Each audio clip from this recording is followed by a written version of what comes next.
আজকে ছাদে অনেক কাজ আছে, মায়ের শরীরটাও ভালো না। চলো আজকে তোমাদের একটা নতুন জিনিস দেখাবো।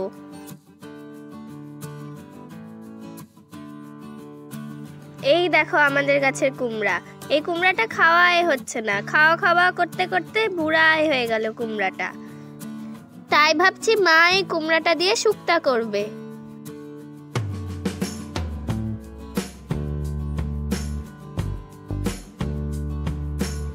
এই দেখো কুমড়াটা কত বড় হয়ে গেছে।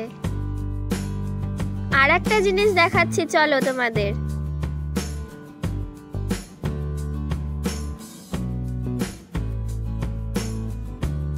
এই দেখো মোচা হয়েছে কত সুন্দর। এই কলাগুলো ছাড়বে, তারপরে মোচাটা পাড়া হবে। দেখো কি সুন্দর লাগছে। এই দেখো আমাদের গাছটা কত ছোট আর মোচাটা কতই বড়। এবারের মোচাটা বড়ই হয়েছে অন্যবারের থেকে। আর ওই দেখো এখানে কলা ধরে আছে।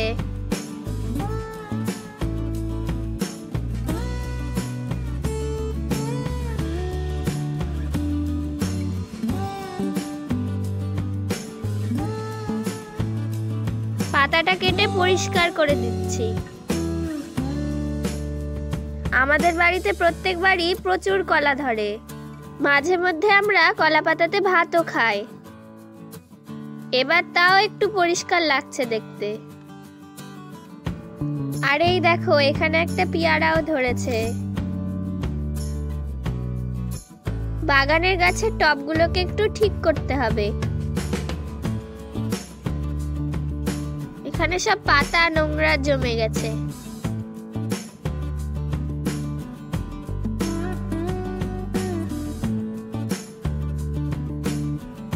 বেশিরভাগ টবই নিচে নামিয়ে নিয়ে গিয়েছি। এইখানে ঠিকঠাক রোদ্রু পায় না, তার জন্য ছাদে বেশি টব নেই। আমার মা গাছ লাগাতে খুব ভালোবাসে, তাই আমাদের বাড়িতে বিভিন্ন ধরনের গাছ আছে। এখন আমি ঝাড় দিয়ে পাতাগুলোকে পরিষ্কার করে নিচ্ছি।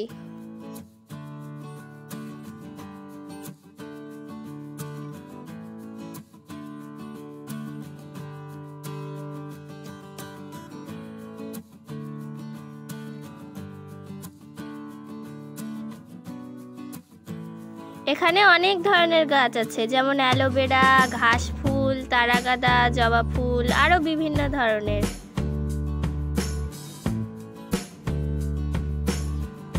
টবগুলো ঠিকঠাক করে রাখার পর চলে আসলাম এবার নিচে। এই দেখো এইটা হচ্ছে স্থলপদ্মের ডাল। মা 20-25 দিন আগে এটাকে জলে ডুবিয়ে রেখেছিল। এখন গাছটা থেকে শিকড় বেরিয়ে গেছে। তাহলে চলো গাছটাকে মাটিতে লাগিয়ে দিই।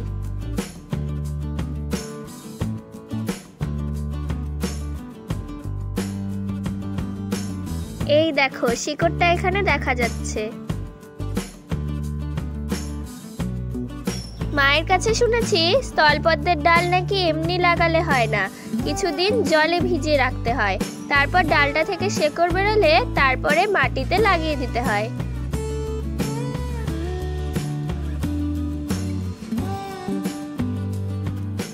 এই দেখো এই মাটিতেই এখন স্থলপদ্মের ডালটা লাগিয়ে দিব।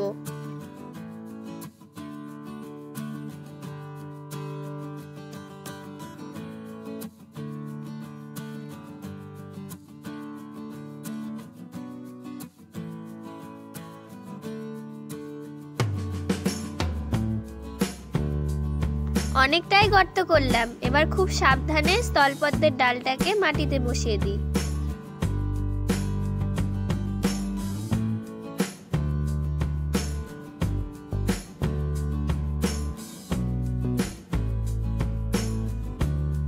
এবার মাটিতে জল দিয়ে দিচ্ছি।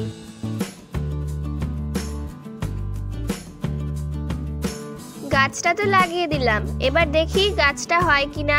এই গাছটা তো খুবই সেনসিটিভ, হতেই চায় না গাছটা।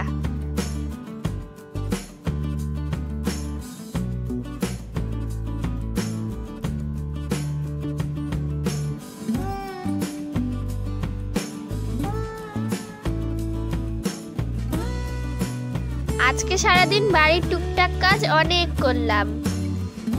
তাহলে আজকে ভিডিওটা এখানেই শেষ করলাম। বাই।